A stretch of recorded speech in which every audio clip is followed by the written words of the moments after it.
Sebelum lanjut nonton, jangan lupa tekan tombol subscribe, nyalakan lonceng notifikasinya, like, and share ke teman-teman kalian. Halo, jumpa lagi bersama Mr. Jess. Materi kali ini berjudul sudut. Materi ini dibahas pada mata pelajaran Matematika kelas 7 semester genap kurikulum 2013. Adapun pokok materi yang akan dibahas yaitu konsep sudut, jenis-jenis sudut, dan hubungan antar sudut. Yang pertama, kita akan membahas mengenai konsep sudut. Sudut terbentuk dari dua kaki sudut yang bertemu pada titik sudut sehingga membentuk sebuah daerah. Nah, kaki sudut yang dimaksud adalah kaki sudut BO dan AO, sedangkan titik sudutnya adalah titik sudut O. Kaki sudut AO dan BO membentuk sudut AOB. Sudut AOB dapat disebut juga sudut BOA. Jadi, dalam membaca sebuah sudut, kita bisa baca dari depan ke belakang ataupun dari belakang ke depan. Yang penting huruf tengahnya tidak berubah. Gitu ya.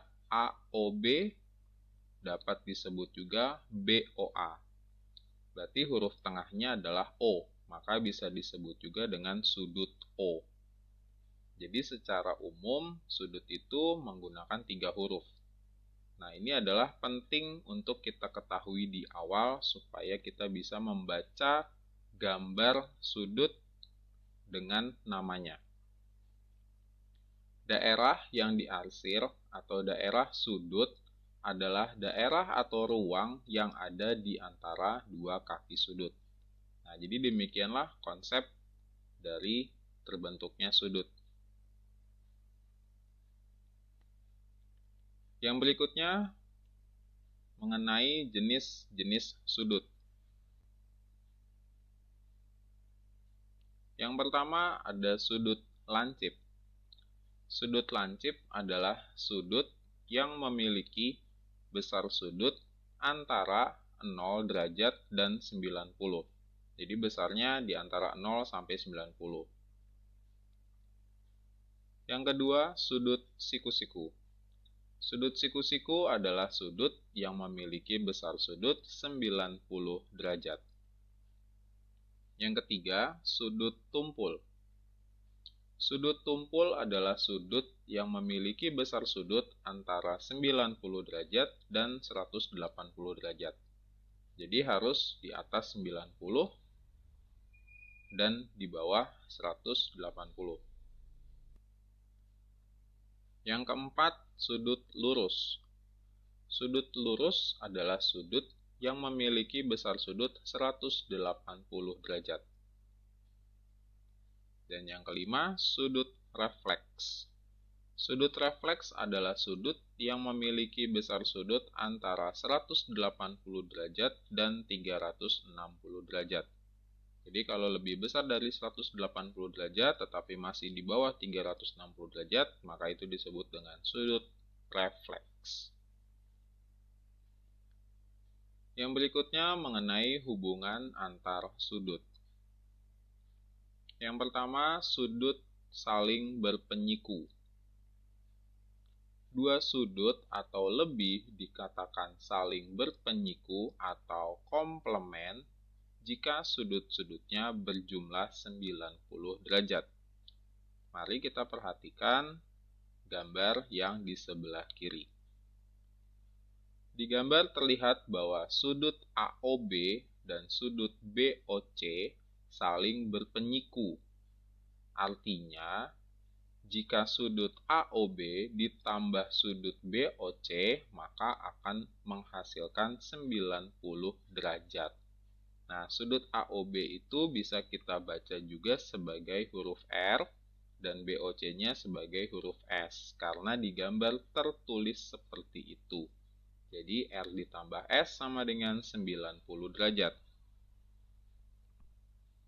Lalu di gambar yang kedua, kita bisa melihat bahwa sudut AOD, kemudian sudut DOB, dan BOC saling berpenyiku. Berarti sudut AOD ditambah sudut DOB ditambah sudut BOC menghasilkan 90 derajat. Atau Z ditambah Y ditambah X sama dengan 90 derajat. Nah, jadi kata kuncinya di sini kalau kita melihat gambar yang berpenyiku berarti jumlah sudut-sudut yang berada di dalamnya haruslah berjumlah 90 derajat.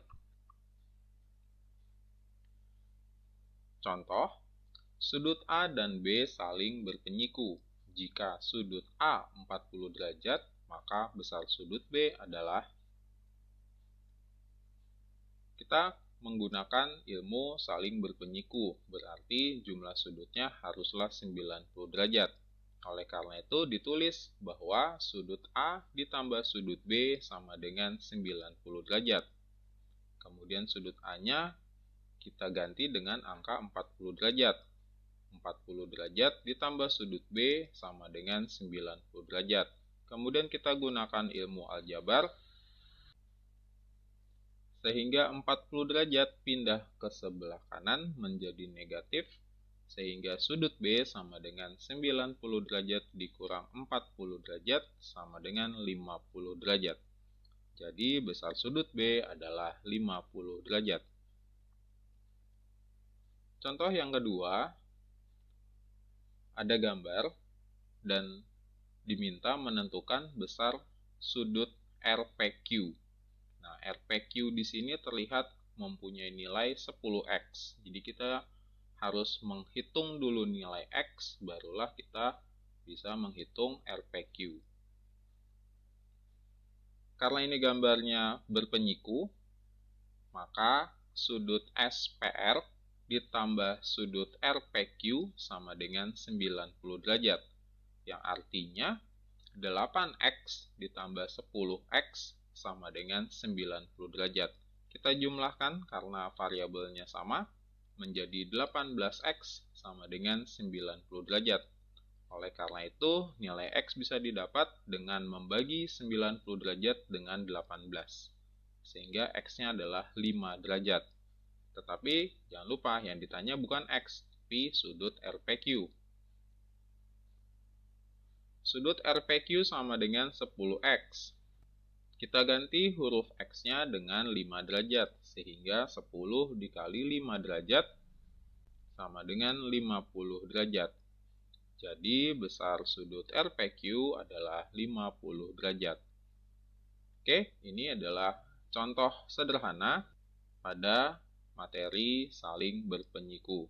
Jadi kuncinya sederhana, tinggal lihat gambar, dia ada lambang siku-siku, maka sudut-sudut yang berada di dalam gambar pastilah akan membentuk sudut yang saling berpenyiku yang jumlahnya haruslah 90 derajat.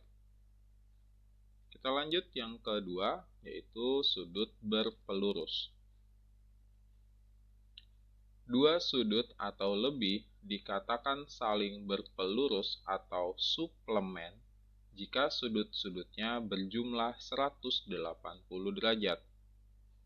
Kita lihat di gambar yang pertama, sudut AOB dan sudut BOC saling berpelurus. Artinya, sudut AOB ditambah sudut BOC sama dengan 180 derajat. Atau bisa ditulis T ditambah U sama dengan 180 derajat. Begitu juga di gambar yang sebelah kanan, kita bisa lihat di sini ada 3 sudut. Kita bisa baca ada sudut AOB, kemudian sudut BOD, dan yang ketiga ada sudut DOC. Mereka bertiga saling berpelurus. Artinya, sudut AOB ditambah sudut BOD ditambah sudut DOC sama dengan 180 derajat. Atau Z ditambah Y ditambah X sama dengan 180 derajat. Kita lihat contohnya. Jika sudut A sama dengan 50 derajat, maka pelurus sudut A adalah titik-titik. Nah, pelurus sudut A itu bisa berarti sudut A ini harus ditambah berapa supaya hasilnya 180. Nah, jadi artinya pelurus dari sudut A adalah 180 derajat dikurangi sudut A. Berarti 180 derajat dikurang 50 derajat sama dengan 130 derajat. Oke, jadi untuk mendapatkan sebuah pelurus yaitu 180 derajat dikurangi dengan sudut yang diketahui. Jadi pelurus sudut A adalah 130 derajat. Contoh yang kedua, diberikan gambar dan diminta menentukan besar sudut ABD. Kita lihat di gambar sudut ABD mengandung 2A. Jadi kita harus mencari kembali nilai A terlebih dahulu, baru menentukan 2A. Berarti sudut ABD ditambah sudut DBC sama dengan 180 derajat. Berarti 2A ditambah 4A sama dengan 180 derajat. Lalu dijumlah 6A sama dengan 180 derajat, dan kita bisa menghitung nilai A dengan membagi 180 dengan 6, yang hasilnya adalah 30 derajat. Kemudian kita akan hitung sudut ABD sama dengan 2A, dan huruf A-nya kita ganti dengan angka 30. Sehingga didapat bahwa sudut ABD adalah 60 derajat. Yang berikutnya, sudut saling bertolak belakang. Garis AC yang warna pink dan BD yang warna biru saling berpotongan di titik O, sehingga terbentuklah pasangan sudut yang saling bertolak belakang. Ya, jadi kalau lihat di gambar itu ada garis melengkung yang warna biru sama garis melengkung yang warna pink. Itu yang dimaksud pasangan sudut yang saling bertolak belakang. Dua sudut yang saling bertolak belakang memiliki ciri yaitu besar sudutnya sama. Jadi kalau yang daerah lengkung biru sebelah kiri itu 40 derajat, maka yang sebelah kanan juga 40 derajat gitu ya. Kalau daerah yang warna pink bagian atas 90 derajat, maka bagian bawah juga 90 derajat. Itu artinya seperti itu. Sudut AOB dan sudut COD saling bertolak belakang. Artinya sudut AOB sama dengan sudut COD. Lihat garis lengkung yang warna biru. Itu yang disebut dengan AOB dengan COD. Ya. Dan berlaku juga untuk sudut BOC dan sudut DOA. Lihat garis lengkung yang warna pink. Besar sudut dari kedua sudut tersebut juga sama. Kita lihat contohnya. Diberikan sebuah gambar. Tentukan besar nilai X dan Y. Kita lihat bahwa sudut AED bertolak belakang dengan sudut BEC. Maka sudut AED sama dengan besar sudut BEC. Berarti dapat ditulis 73 sama dengan 5X dikurang 27. Lalu kita posisikan 5X di ruas kiri dan seluruh konstanta diposisikan di ruas kanan. Sehingga tertulis min 5X sama dengan negatif 73 dikurang 27. Sehingga menghasilkan negatif 5X sama dengan negatif 100. Dan untuk mendapatkan nilai X, kita bagi negatif 100 dengan negatif 5, yang hasilnya adalah 20 derajat. Jadi kita udah dapat nilai X-nya adalah 20 derajat. Lalu yang berikutnya untuk mendapatkan nilai Y, kita perlu mengamati gambar. yang ada huruf Y-nya terletak pada DEC. Oke, nah sudut AED berpelurus. Nah, jadi untuk mendapatkan Y, kita membutuhkan berpelurus. Ya, sudut AED berpelurus dengan sudut DEC. Maka, sudut AED ditambah sudut DEC sama dengan 180 derajat. Jangan lupa ya, kalau ada kata berpelurus, berarti jumlah sudutnya haruslah 180 derajat. Kita lanjut, sudut AED-nya adalah 73 dan sudut DEC-nya adalah 5Y ditambah 17. Kita jumlahkan dulu 73 dan 17 sehingga hasilnya menjadi 5Y ditambah 90 derajat sama dengan 180 derajat. Kemudian kita pindahkan 90-nya ke ruas kanan menjadi 5Y sama dengan 180 dikurang 90. 5Y sama dengan 90 derajat dan Y sama dengan 90 derajat dibagi 5 menjadi 18 derajat. Jadi kita sudah selesai mendapatkan nilai X dan nilai Y dengan sistem aljabar dan tentunya harus didukung oleh pengamatan pada gambar. Pada saat kapan kita pakai bertolak belakang dan pada saat kapan kita harus menggunakan pelurus. Dan semuanya terlihat pada gambar. Jadi tidak mungkin kita mengerjakan soal mengenai sudut kalau tidak melihat gambar, gitu ya. Yang berikutnya adalah sudut saling refleks.